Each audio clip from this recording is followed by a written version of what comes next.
Bismillahirrahmanirrahim.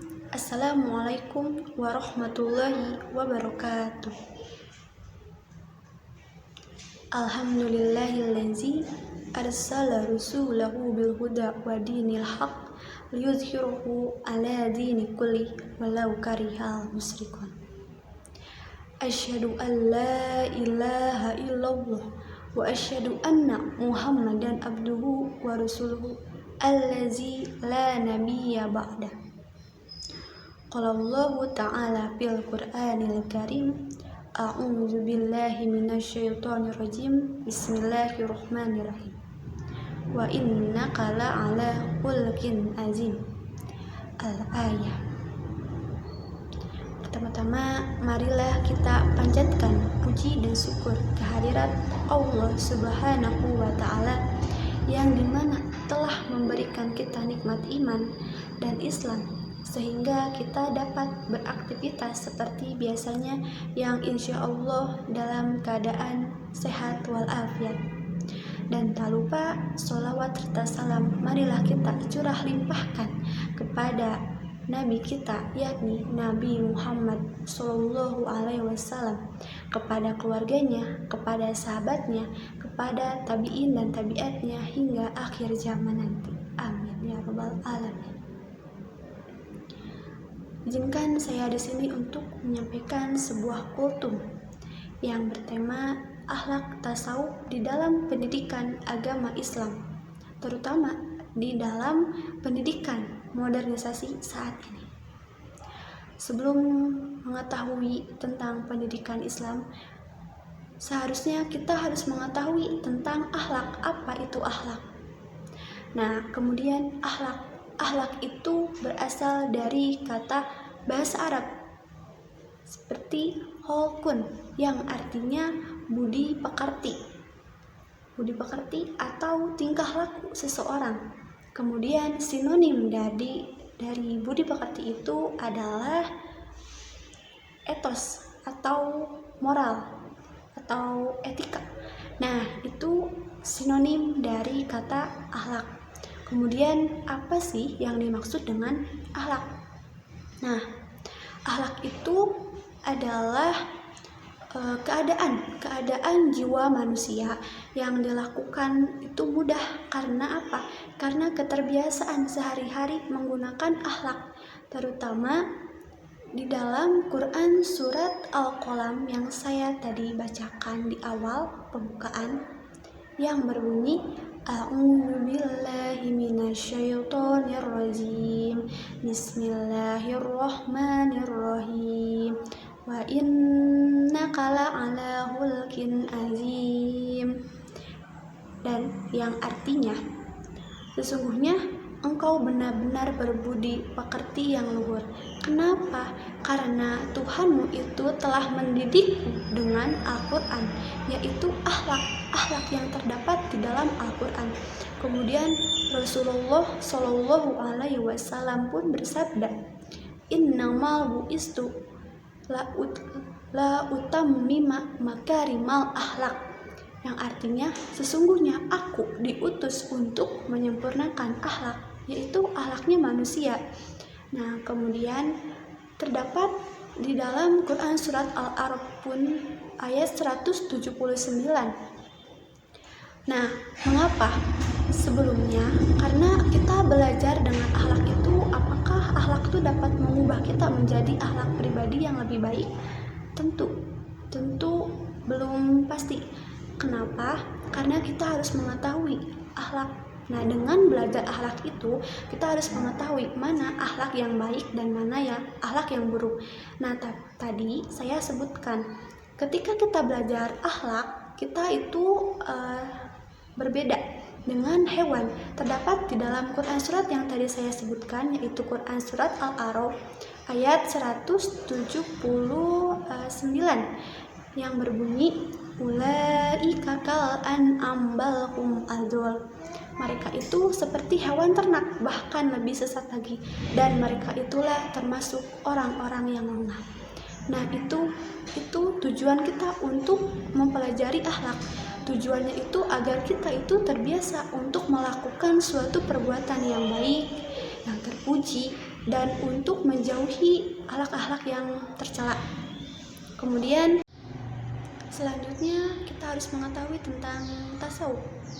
Tasawuf itu berasal dari bahasa Arab yang asal katanya itu tasawwafa ya tasawwafu tasawufan. Maknanya itu berbulu banyak.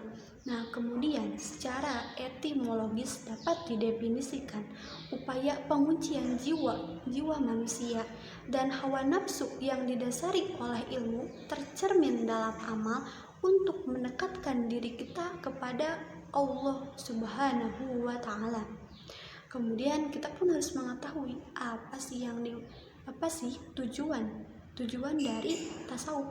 Nah, tujuan dari tasawuf itu merupakan spiritualitas Islam untuk membangun kesolehan di dalam diri jiwa manusia atau kebaikan sesuai dengan Al-Quran yang telah Allah turunkan kepada Nabi Muhammad Shallallahu Alaihi Wasallam. Kemudian akhlak tasawuf itu pun menjadikan kita untuk mendekatkan diri kepada Allah agar hati kita tuh gemetar. Nah, kemudian ketika kita mengingat Allah itu hati kita damai, tentram. Dan jika dengan adanya akhlak tasawuf ini, kita pun harus mengetahui tujuannya. Tujuannya itu seperti agar kita selalu mendekatkan diri kepada Allah, agar kita tidak dijauhi dengan Allah, agar kita selalu bersamanya di dalam naungannya, di dalam ridhonya. Nah, agar akhlak tasawuf ini dapat membentengi kita dari perbuatan-perbuatan yang jelek atau akhlak-akhlak perilaku yang jelek. Nah, dengan adanya tasawuf di dalam pendidikan Islam terutamanya, kita tuh harus mengetahui apa sih yang harus kita ketahui tentang pendidikan, terutama tentang pendidikan Islam di dalam modernisasi saat ini. Selanjutnya, kita pun harus mengetahui tentang pendidikan. Pendidikan itu berasal dari Yunani, yaitu pedagogi, yang artinya seseorang yang tugasnya itu untuk membimbing anak pada masa pertumbuhannya, sehingga anak itu menjadi pribadi yang mandiri dan menjadi pribadi yang bertanggung jawab terhadap dirinya sendiri dan terhadap orang-orang yang ada di sekitar mereka. Kemudian menurut Ahmad Tafsir, yaitu ahli dalam pendidikan Islam, beliau tuh mengatakan pendidikan Islam itu merupakan bimbingan yang diberikan untuk seseorang agar berkembang secara maksimal sesuai dengan ajaran agama Islam yang telah ditentukan. Kemudian implementasi pendidikan akhlak tasawuf terutama di dalam pendidikan Islam di dalam modern pada zaman sekarang ini, proses islamisasi khususnya di dalam pendidikan itu bukan sebatas ayatasi, tetapi pendidikan agama Islam itu sebenar-benarnya harus digali secara komprehensif. Nah, dengan kemajuan di bidang komunikasi dan informasi di dalam segala bentuk media cetak ataupun elektronik yang menyebabkan manusia itu dengan mudah untuk mendapatkan media-media cetak ataupun media elektronik yang mudah didapat pada saat modernisasi saat ini. Nah, kemudian dengan adanya media-media seperti media cetak ataupun media elektronik, nah itu terutama pasti menghasilkan atau menjadi suatu hambatan agar akhlak tasawuf itu masuk ke dalam pendidikan agama Islam, dan terutama ada hambatan dan ada juga peluang, terutama adanya juga untuk merusak atau akhlak kita pun menjadi suatu hambatan.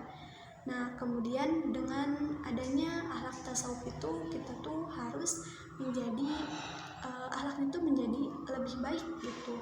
Nah, kemudian dengan adanya di zaman modernisasi ini, terutama jika moral kita itu kurang baik, nah kemudian akhlak yang harus kita ubah. Nah, tasawuf itu kan merupakan ajaran moral yang diberikan untuk manusia terutamanya sendiri. Nah, dengan adanya itu terutama tidak akan terlepas dari hambatan atau peluang. Nah, kemudian hambatan-hambatan yang terdapat di dalam modernisasi saat ini seperti kita ketahui, remaja itu tumbuh dan berkembang. Nah, apa sih yang dirasakan ketika remaja itu tumbuh dan berkembang?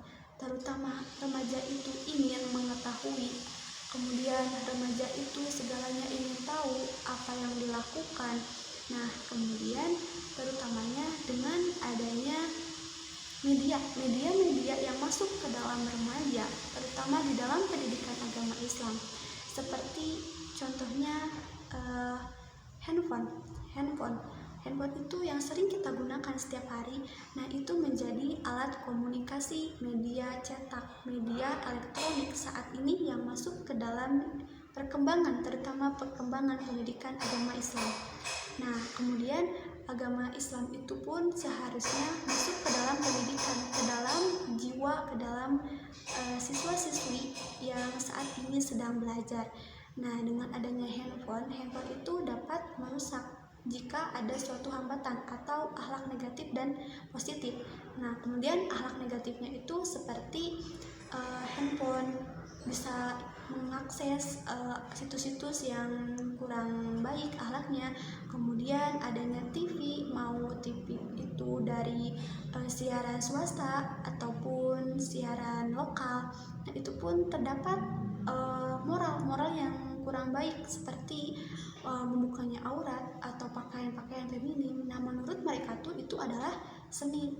Nah, kemudian dengan solusi atau peluang implementasi akhlak tasawuf terhadap pendidikan agama Islam, yaitu dengan menggunakan handphone itu sebagai jiwa kita yang lebih baik, gitu, akhlak yang lebih baik, terutama seperti penggunaan handphone. Seperti kita harus mengingat azan. Nah, kemudian ringtone kita bisa menggunakan azan, basmalah atau assalamualaikum, sehingga si penggunanya itu menjadi Islam. Nah, kemudian dengan adanya media cetak, kemudian dengan adanya TV, semoga TV itu kita menontonnya itu dengan ajaran-ajaran yang baik, moral-moral yang baik yang bisa kita lakukan, dan jangan meniru untuk ajaran-ajaran yang kurang baik.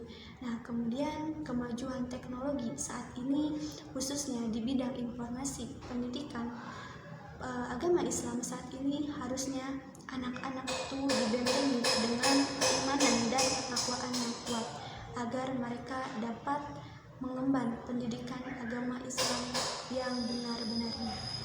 Mungkin itu saja yang bisa saya sampaikan, kurang lebihnya mohon dimaafkan. Nasrun minallahi wa fathun qarib wa basyiril mu'minin wa billahi taufiq wal hidayah wa ridho wal minna wal barakah. Wassalamualaikum warahmatullahi wabarakatuh.